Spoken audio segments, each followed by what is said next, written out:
Hi అండి. 6 to 12 months baby కోసం తోటకూర అన్నం ఎలా చేయాలో చూద్దాం. ముందుగా తోటకూరని చిన్న చిన్న పీసెస్గా కట్ చేసి ఒక బౌల్లో వేసుకొని వాటర్ వేసి కొంచెం ఉప్పు కొంచెం పసుపు వేసి బాగా వాష్ చేయాలి.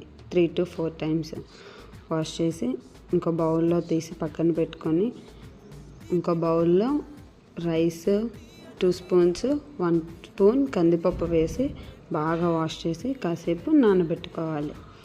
నానబెట్టుకున్న తర్వాత స్టవ్ ఆన్ చేసి సిమ్లో పెట్టి కుక్కర్ పెట్టి 1 tablespoon గీ యాడ్ చేసి అందులో కొంచెం జీలకర్ర కూడా వేసుకొని బాగా కొంచెం ఫ్రై అవ్వాలి. ఫ్రై అయ్యాక అందులో తోటకూర పీసెస్ని వేసి బాగా కొంచెం ఫ్రై అయ్యాక అందులో నానబెట్టుకున్న రైస్ పప్పును కూడా వేసుకొని కాసేపు అలా కలిపి సరిపడా వాటర్ వేసి కుక్కర్ మూత పెట్టుకొని 6 to 8 విజిల్స్ వచ్చినంత వరకు ఉడికించుకోవాలి. ఉడికిన తర్వాత మూత తీసి మ్యాషర్తో బాగా ప్యూరీలాగా మ్యాష్ చేసుకుంటే తోటకూర రైస్ రెడీ.